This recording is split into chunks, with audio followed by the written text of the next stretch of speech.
Olá, pessoal! Nas aulas passadas, nós vimos sobre a transformada de Fourier, algumas de suas propriedades e aplicações. Nessa aula, nós veremos sobre o uso da transformada de Fourier na filtragem de imagens, e também a sua relação com a filtragem do domínio espacial, que nós vimos também em aulas anteriores, né?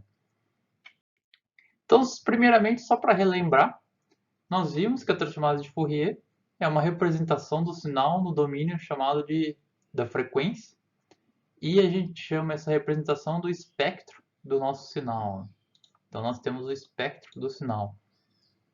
E nós vimos que em certos casos essa representação é mais simples e intuitiva do que representar o sinal no domínio original, que é o domínio espacial. Então nós vimos lá, especialmente para sinais periódicos ou que possuem estruturas que variam mais ou menos periodicamente num sinal ou numa imagem, é mais intuitivo representar aquele sinal pela transformada de Fourier. Nós vimos algumas intuições sobre a transformada. Então, esse exemplo a gente viu em aulas anteriores, né, que se eu tenho lá um cosseno com uma certa frequência, a transformada vai ser dois deltas aqui, ou dois impulsos, indo numa frequência específica e no negativo dessa frequência. Então, lembrando que um sinal real, ele sempre vai ter a transformada simétrica em relação à origem, né? Então, a parte positiva vai ser igual à parte negativa, pelo menos o valor absoluto, né? Então, o valor absoluto do sinal, do resultado da transformada, vai ser sempre simétrico. Então, a gente pode só se importar mesmo na hora de analisar o sinal com a parte positiva, na hora de analisar o resultado da transformada, né? Nós só olhamos para a parte positiva, mas para fazer a transformada inversa, lembrando, nós precisamos também da parte negativa. Então, um sinal com uma certa frequência, um outro sinal com uma frequência maior, nós teremos impulsos aqui em frequências maiores, e se nós temos um sinal lá todo complicado, que é a soma de dois cossenos, nós temos também os impulsos nas frequências respectivas. Ou seja, a transformada de Fourier é uma decomposição do sinal em um conjunto de funções base que a gente vai usar para representar esse sinal. A equação para calcular da transformada direta e da inversa, nós vimos, né, um somatório duplo dos valores da minha imagem vezes uma exponencial complexa. E a transformada inversa é um somatório também dos valores do meu espectro vezes a minha transformada uma exponencial complexa, só que com sinal sem o sinal negativo que tinha aqui antes na função direta, né? E tem que lembrar também de uma normalizaçãozinha aqui, que a gente tem que colocar 1 sobre m vezes n, para que seja compatível as duas transformadas, né? Então nós veremos agora algumas filtragens que podem ser feitas no domínio da frequência. Bom, como inicialmente é bom a gente ver, né, como que a filtragem do domínio da frequência se compara com a filtragem do domínio espacial. Então a gente já viu que uma estratégia para filtrar no domínio da frequência é manipular as frequências no domínio da frequência, né? Ou seja, eu tenho lá o meu sinal no domínio da frequência, eu falo, eu quero apagar essas amplitudes para certas frequências e manter para outras frequências. Mas essa manipulação do meu sinal no domínio da frequência, o que é equivalente no domínio espacial? Porque se eu manipulo meu sinal no domínio da frequência, a princípio eu poderia fazer um procedimento similar no domínio espacial, certo? Ou seja, remover a frequência x, y, z deve ser equivalente a alguma operação no domínio espacial.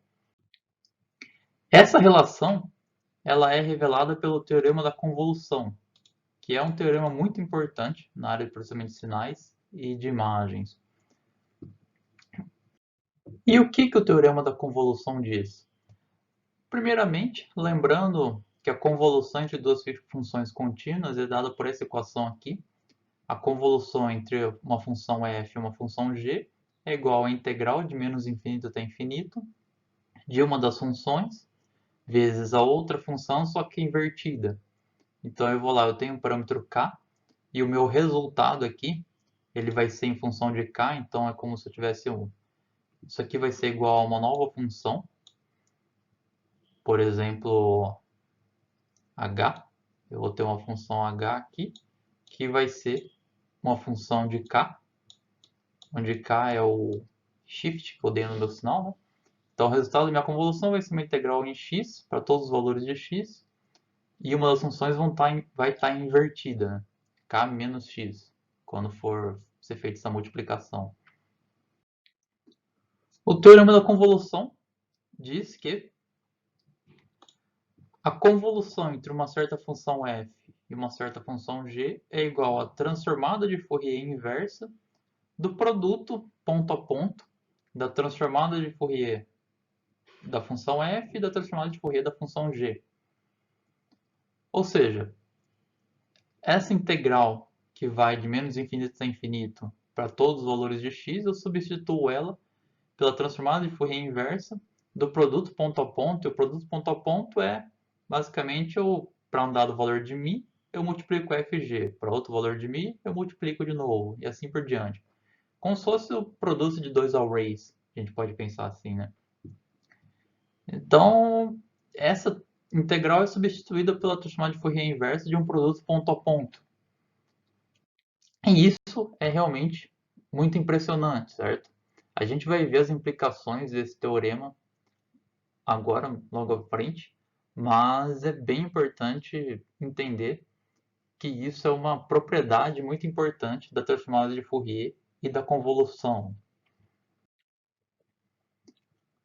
A principal implicação do teorema da convolução é que qualquer filtro linear pode ser aplicado através de uma imagem. E como que a gente faz isso? Ao invés de a gente fazer a convolução espacial que a gente viu, ou seja, pegar um filtro, arrastar ele ao longo da imagem, multiplicar ponto a ponto e somar os valores e assim por diante, ao invés de fazer essa convolução espacial, nós podemos calcular a transformada de Fourier da nossa imagem, calcular a transformada de Fourier do nosso filtro, multiplicar os valores ponto a ponto e aí fazer a transformada de Fourier inversa.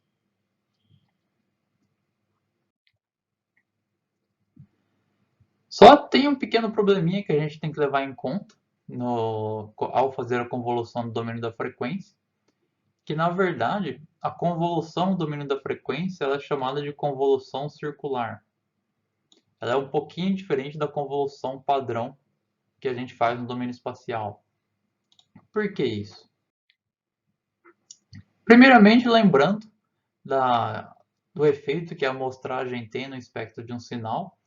Lembram que nós vimos que se eu tenho uma certa função contínua que tem um certo espectro, ao amostrar essa função, ela passa a ter o espectro periodicamente repetido aqui no meu domínio da frequência. Então ela tinha lá um espectro e agora ele vai ser repetido várias vezes ao longo do domínio. Isso quer dizer que na transformada de Fourier inversa, a mesma coisa acontece. Da mesma forma que se eu tenho a transformada de Fourier de um sinal, o espectro dele vai estar repetido várias vezes no domínio da frequência, pensa na transformada de Fourier inversa. Na transformada de Fourier inversa, eu vou ter a mesma situação. É como se a minha função no domínio espacial estivesse repetida várias vezes no domínio espacial. Então, se eu tenho lá um certo sinal, que eu obtive, por exemplo, está marcado em um array, eu tenho aquele sinal. A transformada inversa, ela vê esse sinal como se ele tivesse repetido várias vezes no domínio espacial. E essas repetições dependem da amostragem que eu usei no meu sinal, a distância entre as repetições, né? Então, qual que é a implicação desse sinal estar repetido tanto no domínio espacial quanto no domínio da frequência do ponto de vista da transformada de Fourier? A gente vai ver então um exemplo da convolução. O que acontece quando a gente calcula a convolução entre dois sinais no domínio espacial e o equivalente que aconteceria se a gente calcular no domínio da frequência? Então vamos imaginar que nós temos dois sinais aqui, dois sinais caixa, né? São duas funções constantes, ou seja, essa função a gente pode imaginar que ela é zero aqui, aí ela ganha o valor 3 aqui, e em m igual a 300 ela ganha o valor zero de novo. E essa outra função, ela tem o valor zero, ganha o valor 2 de 0 até 200, depois é o valor zero de novo. Então são duas funções caixa aqui. E aí a gente vai calcular a convolução entre essas duas funções. A primeira coisa para fazer a convolução é inverter uma das funções. No caso, a gente vai inverter aqui a função h. Então, a função h invertida no domínio de m aqui, né, na coordenada m, ela vai ser esse cara aqui. A função foi invertida. Aí o próximo passo é pegar essa função h e ir deslizando ela ao longo de m. Então eu ponho ela na posição inicial aqui, multiplico pela função f, somo os valores. Aí eu deslizo ela um pouco para a direita, multiplico por f, somo os valores. E vou deslizando e multiplicando, que é a operação que a gente viu de aplicar um filtro no sinal, né? Então aqui é como se nosso f fosse nossa imagem e o h fosse um filtro que a gente está aplicando usando a convolução. Se nós fizermos isso para todos os deslizes aqui de h, nós teremos uma função desse tipo.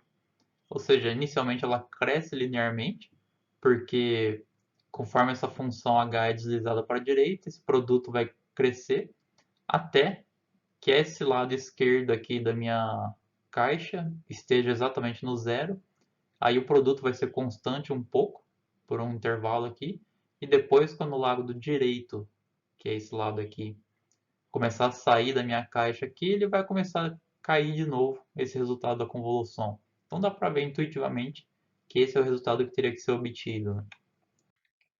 Agora vamos ver o que ocorreria se nós fizermos a convolução usando o teorema da convolução. Ou seja, imagina que nós pegamos cada sinal, calculamos a transformada de Fourier deles, multiplicamos esses sinais e aí calculamos a transformada de Fourier inversa. O que vai acontecer é que é como se esses sinais estivessem repetidos no domínio espacial. Então aqui eles estão indicados, né, nessa tracejado. É como se o meu sinal tivesse repetido várias vezes no meu domínio espacial. E aí, como que vai ser a operação equivalente da convolução? Primeiro, é como se nós pegarmos e invertermos esse sinal. Então esse sinal está invertido aqui. Depois nós vamos pegar esse sinal H e ir deslizando ele ao longo do domínio espacial aqui também. Mas agora, como existe essa equivalência do sinal estar repetido várias vezes no domínio espacial, conforme a gente for fazendo os produtos aqui, vai ter efeitos extras, certo? Ou seja, essa função caixa, ela vai, esse pedacinho dela, por exemplo, vai multiplicar com esse daqui, mas esse pedacinho também vai multiplicar com esse cara aqui. Então, e da mesma forma, né, quando essa caixa estiver saindo desse cara aqui, ela vai multiplicar com esse cara e também com esse cara aqui, que é como se ele existisse aqui, como se fosse um sinal válido. O resultado disso é que a nossa convolução vai dar esse resultado aqui, que é diferente do resultado que a gente obteria no domínio espacial, né, que é esse sinal aqui. Ou seja, existem alguns artefatos que podem ocorrer se a gente aplicar essa convolução no domínio da frequência. Mas nós veremos como evitar esse tipo de artefato. Para evitar esses artefatos, o que a gente precisa fazer é preencher o sinal com zeros. Parecido até com o que a gente faz no domínio espacial, só que agora a gente precisa preencher mais zeros do que o que a gente fazia lá no domínio espacial. E uma regra simples é, se eu tenho uma certa imagem de tamanho m por n e um certo filtro de tamanho q por l, eu preencho ambas as imagens, tanto a imagem quanto o filtro, né, que é uma imagem também essencialmente, eu preencho ambos com zeros, de tal forma que o novo tamanho dele seja m mais q menos 1 e n mais l menos 1. O tamanho tem que ser pelo menos isso, né? Ele pode ser maior, mas aí, maior do que isso, a gente vai estar só usando memória à toa, né? E processamento à toa. A gente precisa preencher uma quantidade de zeros em ambos os arrays, tal que eles tenham esse tamanho. Por quê? Por causa do... A gente pode até ver intuitivamente o que a gente acabou de olhar ali nos dois sinais. Lembrando que se a gente tem um certo sinal aqui, a gente viu lá a nossa função caixa, né? Ela era um carinha, digamos que a gente tem só a função caixa, que era esse cara aqui. E aí foi feita a convolução desse cara com um outro sinal caixa. E a gente viu que é como se esse sinal tivesse repetido várias vezes no domínio espacial. Se a gente preencher esse sinal com um pouco de zeros aqui, ele vai estar... esse é o nosso sinal, então esse cara aqui vai ser o nosso sinal. E aí, quando a gente fizer a convolução do domínio espacial, é como se ele tivesse repetido a partir de aqui. Então ele vai estar repetindo assim. Mas aí nós vimos o efeito lá que se a outra função caixa for, por exemplo, desse tamanho aqui, for uma caixa aqui assim, vai acontecer de quando ela tiver uma parte em cima desse sinal e uma parte em cima desse, a gente vai ter um efeito indesejado que vai estar pegando a multiplicação de uma cópia desse sinal. Mas se a gente preencher com mais zeros ainda esse sinal, digamos que a gente preencha, nós vamos preencher esse sinal com mais zeros, né? Eu ponho mais zeros aqui. Agora esse aqui é o meu sinal. Então uma repetição desse sinal, vou aumentar o meu eixo aqui. Uma repetição desse sinal agora é esse cara aqui, né? Quando ele for repetir. Vai ser uma coisa grande aqui e o sinal de novo aqui. E assim por diante. Então agora, se eu tiver aqui uma função caixa desse tamanho, quando ela deslizar em cima desse sinal, quando só uma parte dela, digamos só, bem aqui na esquerda dela, tiver na direita dessa caixa aqui, vai ser tudo zero aqui.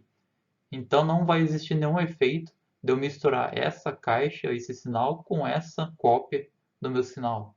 Como eu preenchi com zeros, essas repetições do meu sinal, elas vão estar bem distantes umas das outras, certo? Então, quanto mais zeros eu coloco aqui, mais distante a repetição do meu sinal está. E por isso que, se eu preencher com essa quantidade de zeros no meu sinal, tal que ambas tenham esse tamanho, isso é suficiente para evitar esses problemas. Por quê? Se eu tenho lá uma imagem de tamanho m por n, então deixa eu desenhar uma imagem aqui. Eu tenho uma imagem de tamanho m por n, e aí vai ser como se essa imagem tivesse copiada várias vezes nesse domínio espacial, né? E aí eu tenho um filtro de um certo tamanho aqui, Q por L. Se eu preencher essa imagem com Q e 0 L's, Q zeros nas linhas, por exemplo, e L zeros nas colunas, né? Essa minha imagem vai crescer de tamanho aqui, ela vai virar uma imagem. A quantidade de zeros que eu vou preencher é um pouco maior que o meu filtro, né? Vai ser uma coisa assim. A minha imagem vai ter esse tamanho. E isso tudo é zero para fora da minha imagem. Agora, se eu imaginar que existe essa repetição da minha imagem, ela vai estar repetida a partir desse zero que eu preenchi, ou seja, uma repetição da minha imagem vai ser uma coisa aqui. Meu sinal vai ser um cara aqui, com a minha imagem aqui no meio, né? A minha imagem real aqui no meio. E isso acontece também para em todas as direções, né? Ele vai acontecer também para a esquerda, para a direita, para cima e para baixo. Mas, como tudo isso aqui é zero, o meu filtro, quando eu passar ele por essa imagem, fazendo a convolução do domínio da frequência, né? Como tudo vai ser zero, não vai ter nenhum artefato causado pelo meu filtro misturar com essa cópia da minha imagem. Ele vai passar só nos zeros aqui e vai ter a convolução realmente em cima da imagem real, que é onde eu quero fazer a operação. Ou seja, essencialmente, o resumo de tudo que eu acabei de falar é preencher com zeros a imagem e o filtro para evitar problemas de borda ao fazer a convolução do domínio da frequência. Bom, aí a ideia então é para filtrar no domínio da frequência é fazer algo equivalente ao que a gente faz no domínio espacial. No domínio espacial, nós tínhamos lá a equação da convolução espacial, e aí nós sabíamos que para fazer certas operações na imagem, nós precisávamos produzir um filtro para aquilo que a gente quer fazer, né? Então, se a gente quer calcular, por exemplo, se a gente quer suavizar a nossa imagem, nós precisamos criar um filtro de média, que nós vimos lá o filtro de média simples, né, que é tudo constante, ou um filtro de média gaussiana, que a gente já mostra a função gaussiana. Se eu quero calcular a derivada, eu preciso também criar um filtro respectivo, por exemplo, um filtro que é positivo de um lado e negativo do outro, para poder derivar esse sinal, e assim a gente vai lá definindo nossos filtros. No domínio da frequência, a gente tem uma coisa parecida. Da mesma forma, eu posso obter uma imagem final filtrada, fazendo a transformada de Fourier inversa desse produto da transformada de Fourier da imagem e do filtro. Então eu tenho duas opções, na verdade. Eu posso tanto aplicar a transformada de Fourier de um filtro no domínio espacial e aí usar ele no domínio da frequência aqui para filtrar a minha imagem, mas isso não é tão comum de ser feito. O que é mais comum é eu aplico a transformada de Fourier da minha imagem, uso um filtro que já é definido no domínio da frequência, ou seja, o filtro eu não é feita a transformada de Fourier para calcular o espectro do filtro, ele já é definido no domínio da frequência.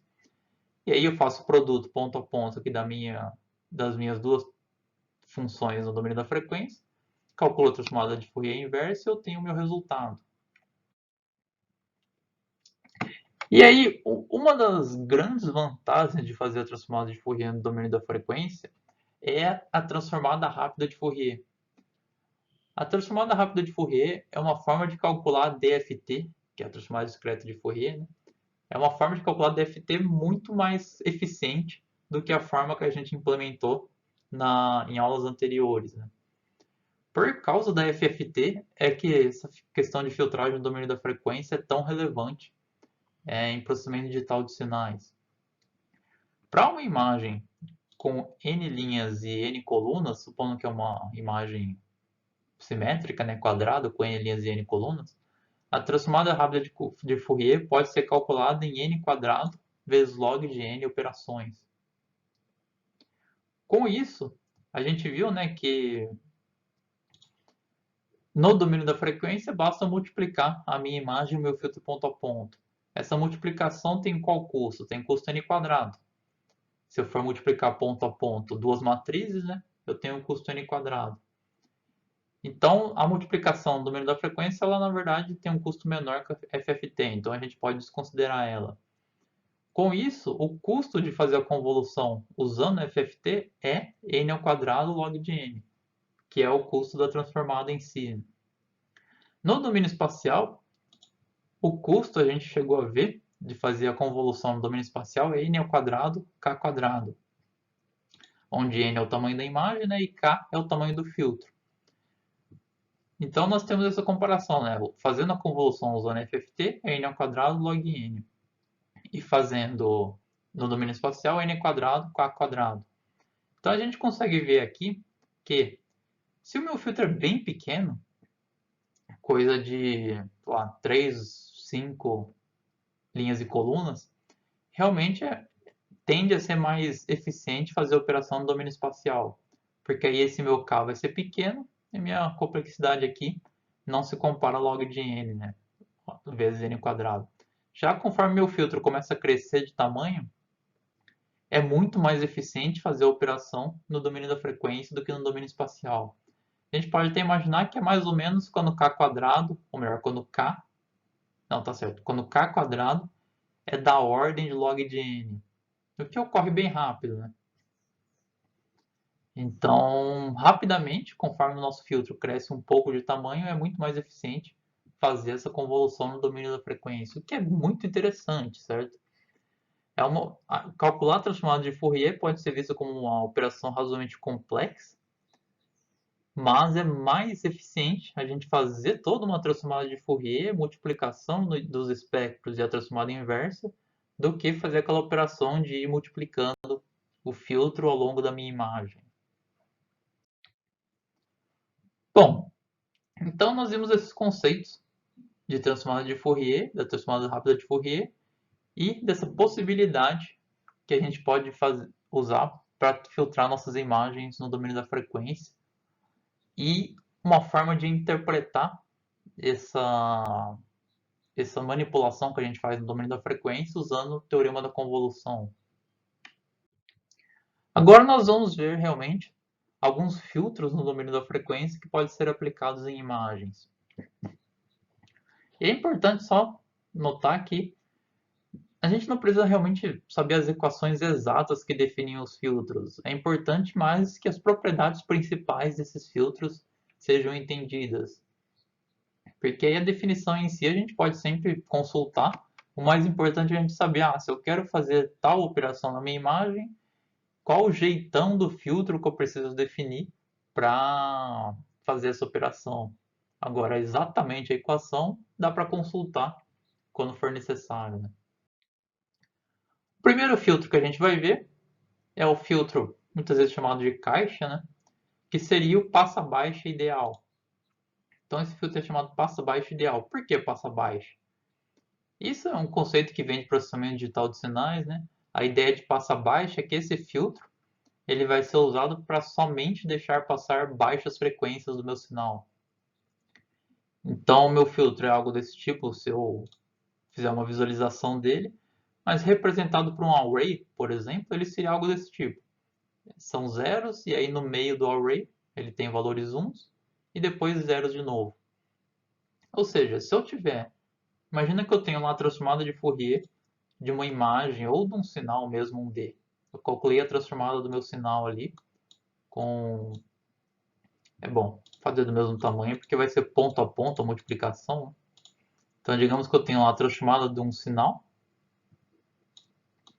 que vai estar com as posições aqui, e aí eu multiplico ponto a ponto a transformada desse sinal pelo filtro que está embaixo.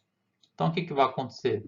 Os elementos que estão aqui mais próximos das bordas, né, eles vão ser zerados, eu vou remover essas frequências, e essas frequências que estão no centro aqui, elas vão ser mantidas no meu sinal. Ou seja, eu estou essencialmente deixando passar somente baixas frequências do meu sinal e eliminando altas frequências.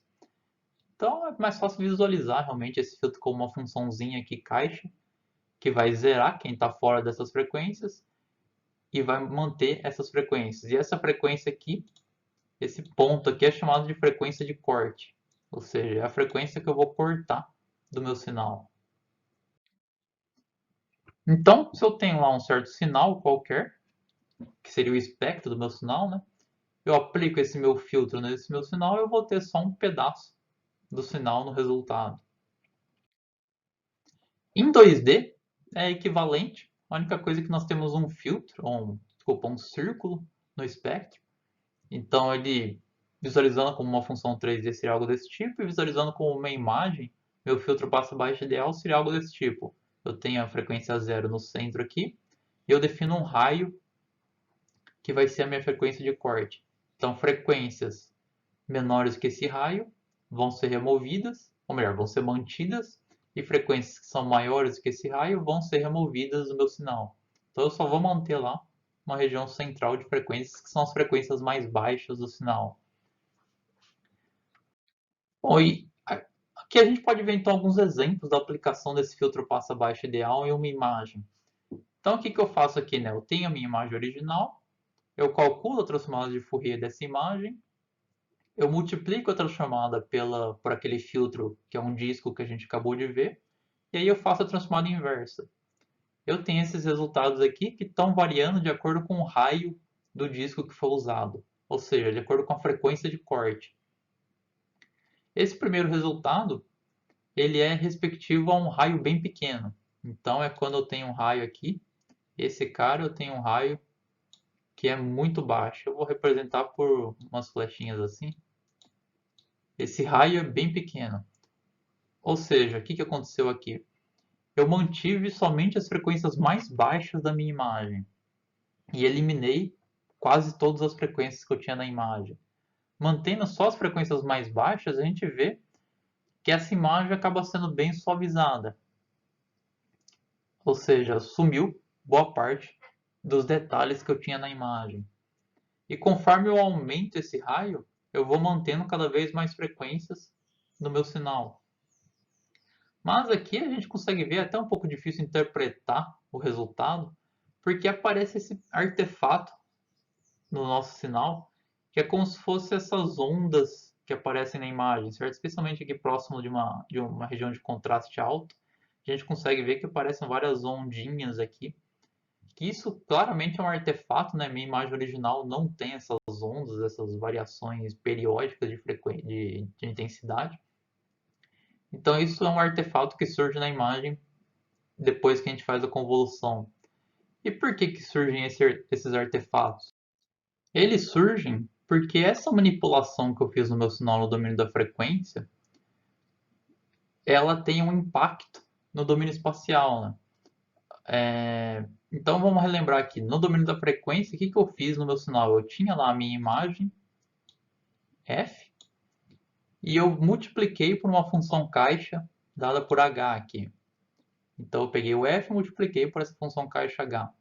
E lembrando, pelo teorema da convolução, eu fazer esse produto das transformadas de Fourier da minha função é equivalente a eu fazer a convolução do meu sinal no domínio espacial. Certo? Então, lembra, o teorema da convolução que a gente viu é a convolução de f com h é a transformada inversa desse produto de h maiúsculo com f maiúsculo.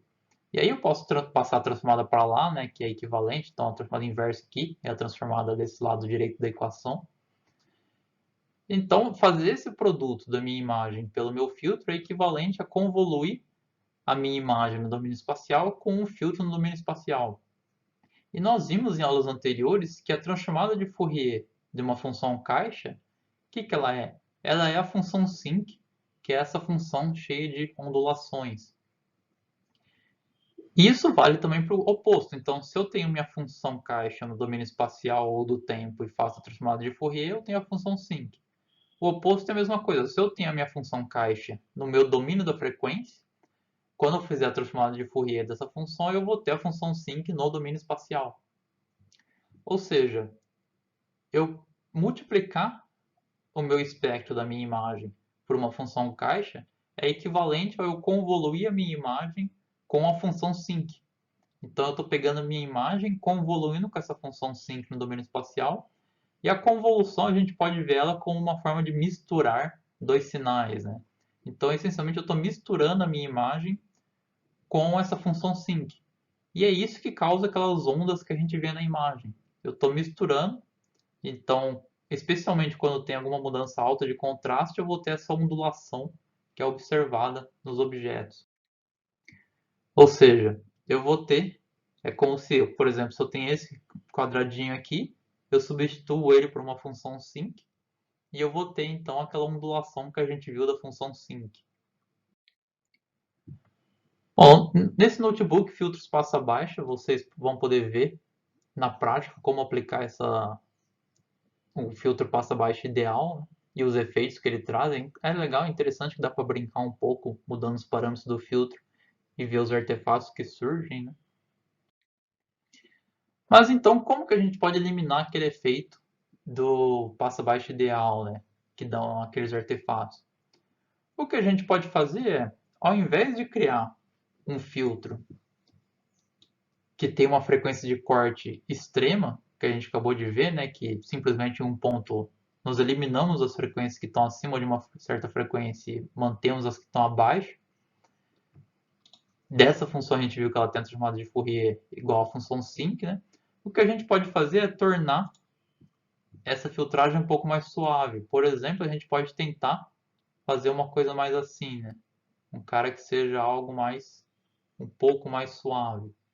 Não tem uma transição tão abrupta de frequências. Eliminando essa transição abrupta, a tendência vai ser ter menos artefatos na nossa transformada. E justamente essa forma que eu desenhei aqui, uma função que tem uma forma parecida com isso, qual que é? É a função gaussiana. A função gaussiana, ela pode ser usada para fazer uma filtragem em passa baixa. Então, se eu tenho uma certa função gaussiana, eu vou manter as frequências que estão próximas do zero, próximo do pico da gaussiana, né? E vou ir removendo frequências que estão fora desse centro. E a remoção ela é mais suave, ou seja, eu removo um pouco da amplitude das frequências que estão aqui logo depois do pico e removo um pouco, de forma um pouco mais intensa as frequências que estão mais longe do pico. Ou seja, eu não removo totalmente as altas frequências, mas eu deixo elas bem menores, bem menos notáveis na minha imagem. E uma coisa que é bem importante lembrar da função gaussiana é que se eu tenho minha gaussiana no domínio espacial, por exemplo, ou do tempo, dada por uma fórmula desse tipo, que eu tenho a amplitude da gaussiana vezes uma exponencial de menos o meu parâmetro ali, que pode ser x ou tempo ao quadrado, sobre 2 vezes sigma quadrado, onde o sigma define a largura da gaussiana. No meu domínio da frequência, a transformada de Fourier da minha gaussiana é também uma amplitude menos, ou melhor, uma amplitude vezes a exponencial. E aí aparece a frequência no argumento aqui do exponencial e o sigma, ele não aparece mais dividindo, ele aparece multiplicando a minha frequência. Então aqui ele multiplica, aqui ele divide no domínio espacial. Qual que é o efeito disso? O efeito é que se eu tenho um sigma grande, a minha gaussiana vai tender a ser bem larga, certo? Mas na frequência ele vai aparecer invertido. Então, se no domínio espacial a minha gaussiana é larga, no domínio da frequência minha gaussiana vai ser estreita. E isso vale para o contrário também. Se no meu domínio da frequência eu tiver uma gaussiana larga, quando eu fizer a transformada inversa para voltar para o domínio espacial, eu vou ter uma gaussiana estreita. Então isso é sempre bem importante lembrar, né? Que se eu defino uma gaussiana com certo sigma no domínio espacial, no domínio da frequência ela vai ter uma largura que é aproximadamente ali 1 sobre sigma. Então vai ser o inverso. Existe uma dualidade entre a gaussiana no domínio espacial e no domínio da frequência. Então aqui eu mostro alguns exemplos de fazer aquela mesma filtragem de uma imagem do domínio da frequência, só que agora usando uma gaussiana para remover as frequências. Nós precisamos de uma gaussiana 2D, né? Então vai ter lá uma gaussiana 2D que vai remover as frequências mais baixas, ou melhor, vai manter as frequências mais baixas da imagem e vai remover as frequências mais altas. Então, nesse primeiro exemplo aqui, nessa imagem à direita, o que eu tenho? Eu tenho uma gaussiana com o sigma bem baixo. Então, aqui, meu sigma é bem baixo, né? Por quê? Porque eu vou ter uma gaussiana ali focada bem próximo da origem, eu vou só manter as frequências bem baixas na minha imagem e vou remover as frequências mais altas. E aí, nas próximas imagens, eu vou aumentando o sigma da minha gaussiana no domínio da frequência. Então é importante lembrar, essa gaussiana está sendo gerada já no domínio da frequência. A gente não gera a gaussiana no domínio espacial e faz a transformada de Fourier dela. Eu gero a gaussiana no domínio da frequência. Então, uma gaussiana com sigma baixo vai manter somente as frequências mais baixas. E a gente consegue interpretar um pouco melhor que realmente essa operação de remover frequências baixas equivale a uma suavização do meu sinal. Ou seja, aqui a gente já consegue concluir uma importante propriedade, né? Que variações suaves na minha imagem, elas correspondem às frequências baixas. E variações abruptas na minha imagem correspondem a frequências altas. Variações abruptas incluem, por exemplo, essa região bem ruidosa aqui, esses retângulos, mas também regiões de borda. Então, se eu tenho lá uma borda de um objeto, ela representa uma transição abrupta entre intensidades, certo? Então, por exemplo, a borda desse quadradinho aqui, fora dela é um valor bem alto de intensidade e dentro do quadrado é um valor bem baixo. Então, existe uma transição abrupta de intensidade e essa transição abrupta ela está associada a frequências altas. Então, se eu removo frequências altas, essa transição passa a ser muito mais suave na minha imagem. E a gente viu essa suavização que eu fiz no domínio espacial é equivalente a fazer uma convolução, ou melhor, desculpa, essa suavização que eu fiz no domínio da frequência é equivalente a fazer uma suavização no domínio espacial usando um filtro gaussiano. Então existe essa equivalência. Só tem que lembrar dessa questão que é um pouco inversa, certo? Então no domínio espacial, se eu gerei a minha frequência, a minha gaussiana no domínio espacial, quanto mais larga a minha gaussiana, maior aqui é o meu filtro, maior é a minha suavização. Já no domínio da frequência é o oposto.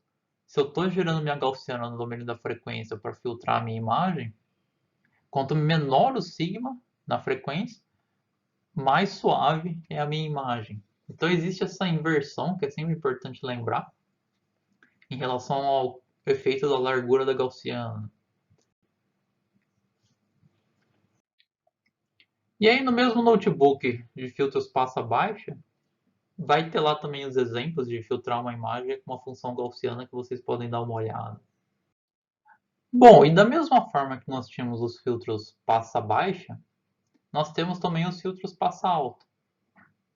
Os filtros passa-alta, então, eles vão deixar passar somente frequências altas da minha imagem, ou do meu espectro, né?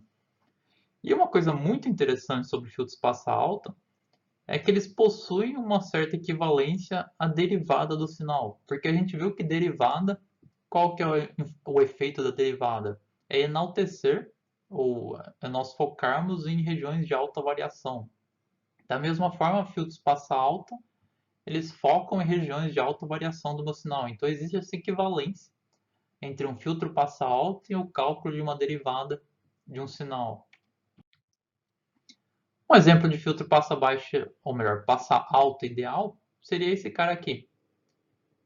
É importante notar que os valores fora do disco eles são bem altos e os valores dentro do disco são baixos, certo? Então, fora do disco eu tenho valores altos, que indica que eu vou deixar passar as frequências, e dentro do disco eu tenho o valor zero, que significa que eu vou zerar as frequências que estão aqui dentro. E olhando ele de perfil, então, seria esse cara aqui, que é o contrário da função caixa que a gente acabou de ver, né? E a gente pode até definir ele como sendo o valor do filtro é zero se essa distância das minhas frequências até a origem é menor do que uma certa distância de corte, né, um certo raio, e ele é 1 se essas distâncias é maior do que um corte.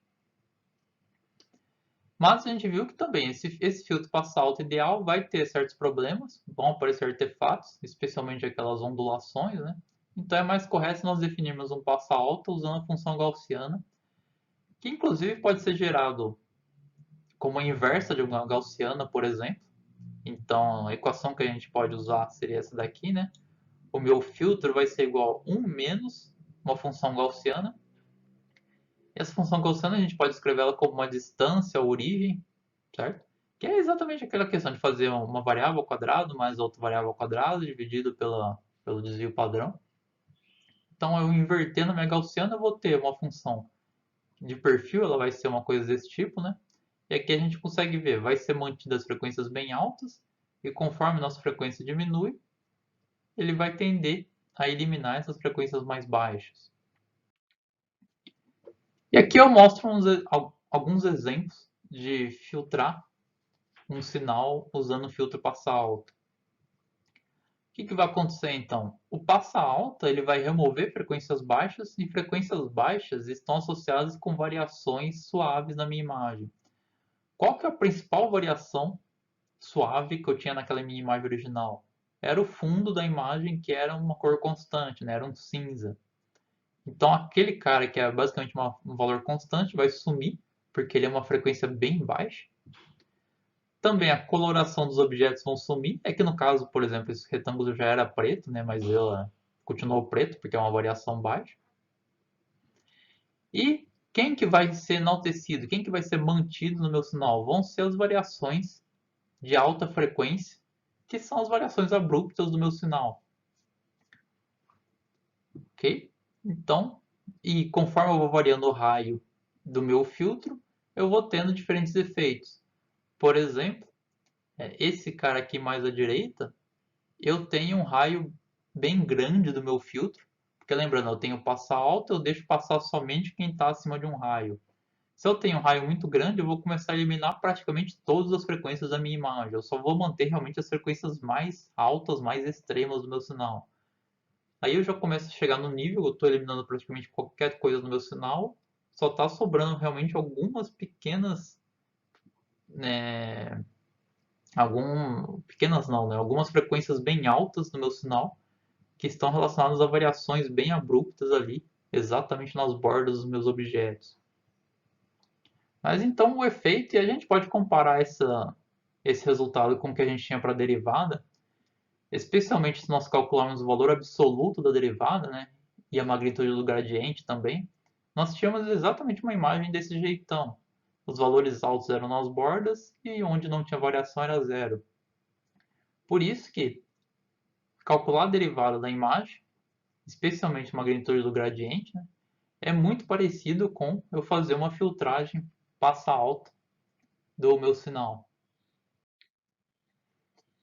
Bom, além daquele filtro gaussiano e função caixa que a gente acabou de ver, que tem uma equivalência com a derivada, lembra que nós tínhamos também a derivada segunda e o Laplaciano, né, o cálculo Laplaciano. E uma coisa bem interessante é que também o equivalente a nós calcularmos o Laplaciano no domínio espacial, que lembrando era a soma da derivada segunda da função em x mais a derivada segunda em y. O equivalente é nós filtrarmos o nosso sinal com essa equação aqui. Essencialmente é um menos 4π vezes a distância que aquele ponto da frequência está em relação à origem. Porque lembrando, eu somar o quadrado aqui de mi e ni, se eu tirasse a raiz aqui, eu teria exatamente a distância que um certo ponto está à origem. Ou seja, se eu tenho aqui o meu espectro representado num quadradinho, a minha origem estaria aqui no centro. Se eu tenho um dado ponto qualquer aqui, esse ponto vai ter coordenada, né? Vai ser a coordenada mi e ni. Se eu ganho aqui. Então, se eu pegar a raiz quadrada desses dois valores ao quadrado, eu vou ter essencialmente a hipotenusa aqui, porque aqui vai ser mi, aqui vai ser ni, eu tenho essa distância do meu ponto à origem. Ou seja, eu fazer essa filtragem. O que eu estou fazendo? Eu estou essencialmente deixando bem baixas as frequências próximas à origem e estou mantendo as frequências longe da origem.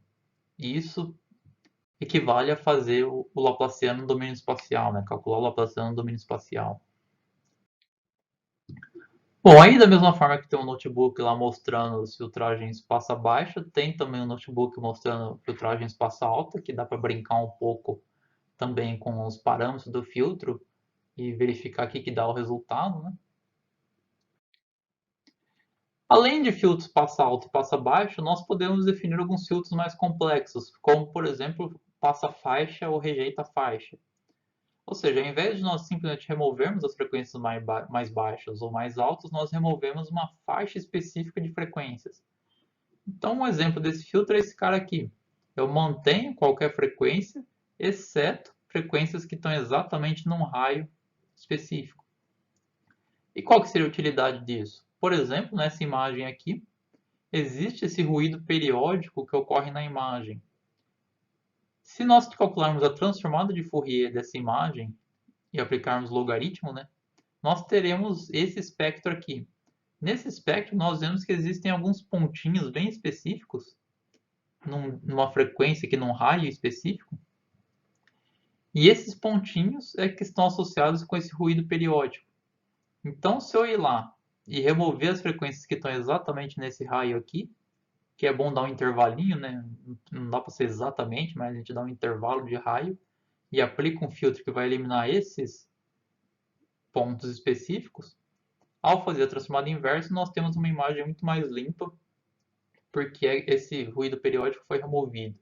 Esse resultado aqui é um pouco ideal, certo? Ele não vai dar uma coisa tão certinha assim, mas vai ajudar a remover esse ruído periódico, porque a gente tinha picos de frequência bem específicos relacionados a esse ruído. Nós temos também os chamados filtros Notch, que eles são nós removermos regiões específicas do nosso espectro. Então aqui a gente vê a transformada de Fourier dessa imagem vai ser esse cara aqui, e esse cara dá para ver que tem alguns picos em posições específicas que também estão associados a esse ruído, essa variação de intensidade da imagem. Nós podemos definir um filtro que vai eliminar exatamente essas regiões, então ele vai criar aqui discos de frequência sem magnitude nenhuma, né? Ele vai remover essas regiões do meu espectro. E aí, fazendo a transformada inversa, nós temos uma imagem que está mais limpa, né? Especialmente esses dois últimos exemplos, nós conseguimos ver o poder, o potencial de fazer a filtragem do domínio da frequência. Eliminar, ou melhor, limpar essa imagem no domínio espacial seria muito difícil. Desenvolver um filtro capaz de remover esse ruído, né, essa variação que nós temos ao longo da imagem. Seria realmente muito complicado desenvolver o filtro para fazer isso no domínio espacial. Já no domínio da frequência é imediato o tipo de operação que a gente tem que fazer para deixar essa imagem mais agradável visualmente, né? Então, por isso que muitas vezes é interessante fazer essa operação ou desenvolver filtros olhando para as frequências mesmo e não para o domínio espacial.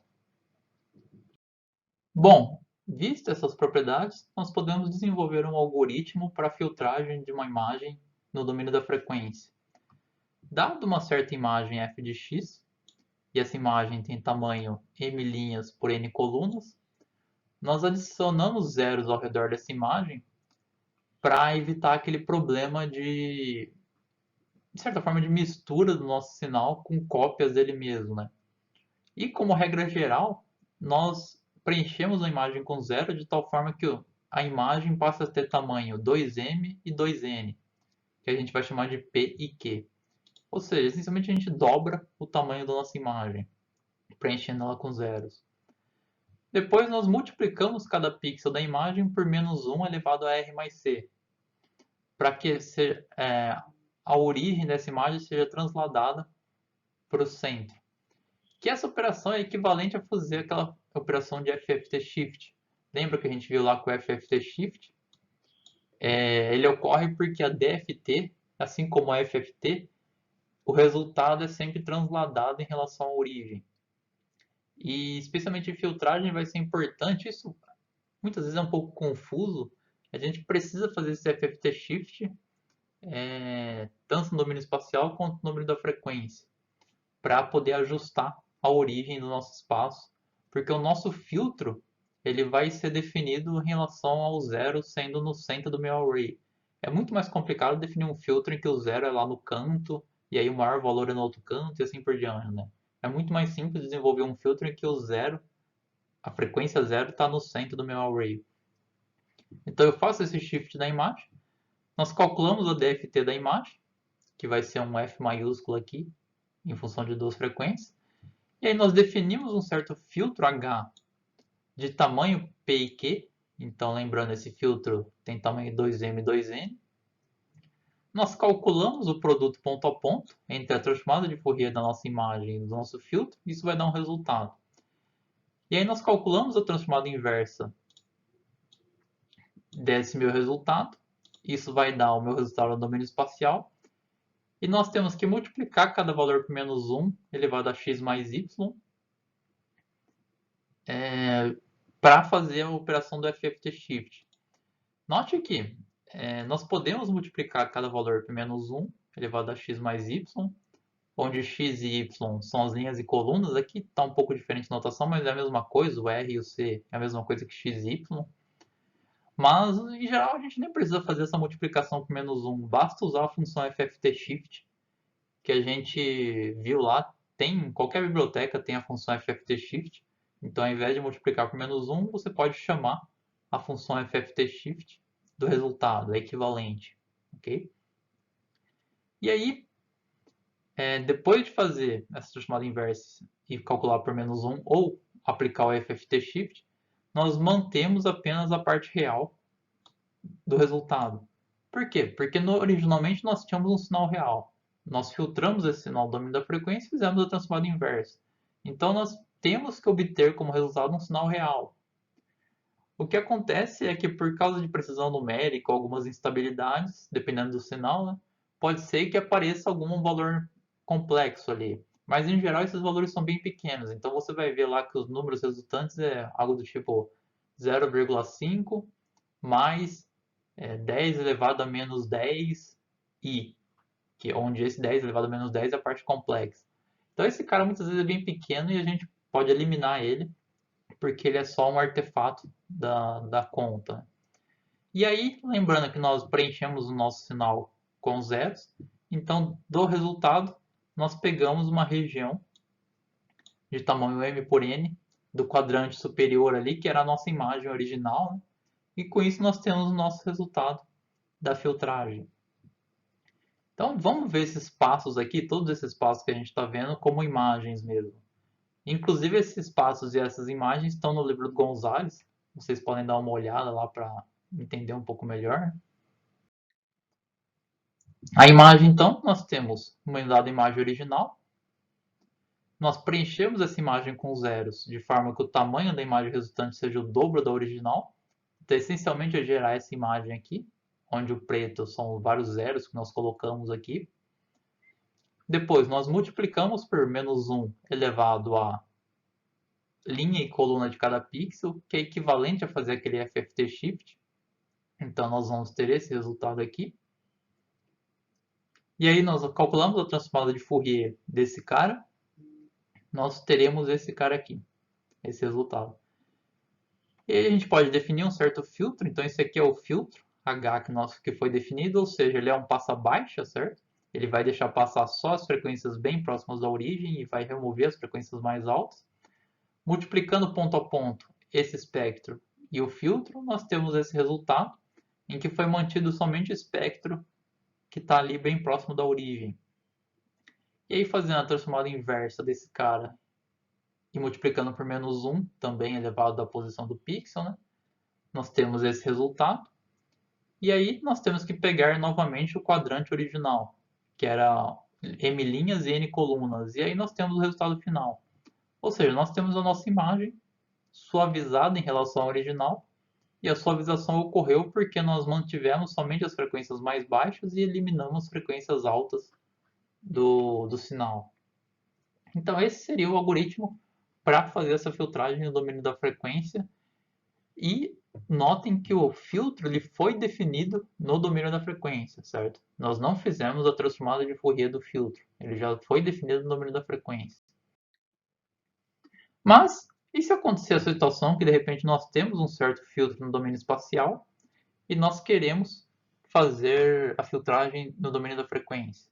Nesse caso, nós temos que calcular a transformada de Fourier desse filtro, fazer o produto ponto a ponto no domínio da frequência e depois fazer a transformada de Fourier inverso. Para fazer isso, tem que tomar um certo cuidado. Algumas coisas especiais que têm que ser feitas. A primeira delas é que se nós aplicarmos a transformada de Fourier desse filtro aqui, o resultado também vai ter o mesmo tamanho que ele, certo? Que vai ser bem menor que a nossa imagem. Então aí, nesse caso, nós não vamos conseguir fazer uma multiplicação ponto a ponto, né? Porque eu teria lá a minha imagem, que é um negócio grande, e o meu filtro, a transformada de Fourier dele vai ser pequena. Então eu não consigo multiplicar ponto a ponto essas duas figuras aqui, né? Esses dois arrays. O que eu tenho que fazer primeiro é criar um novo array que tenha o mesmo tamanho que a imagem, um array de zeros. Então eu crio um array de zeros que tem o mesmo tamanho que a imagem. E aí nós inserimos o filtro no centro desse array. Por exemplo, esse filtro aqui, né? Nós inserimos esse filtro no centro do array. Aí sim, a gente pode fazer a transformada de Fourier da imagem do filtro, multiplicar ponto a ponto e fazer a inversa. Só notem que, especialmente para filtros de suavização, é razoavelmente simples fazer isso, mas para filtros de derivada, por exemplo, já tem alguns detalhezinhos que tem que tomar um certo cuidado, dependendo de onde o filtro está centralizado exatamente no meu array, especialmente se o meu array tem tamanho par ou ímpar, é um pouquinho chato de acertar essa filtragem no domínio de um filtro que é definido espacialmente, a gente quer fazer a filtragem no domínio espacial, né? Às vezes tem alguns detalhezinhos, mas também não é nada muito complicado. É seguir essa receita de criar um array do mesmo tamanho da imagem e colocar o filtro ali no centro da imagem. Bom, e vai ter lá no Avon um notebook também mostrando a criação desse filtro no domínio da frequência usando um filtro espacial.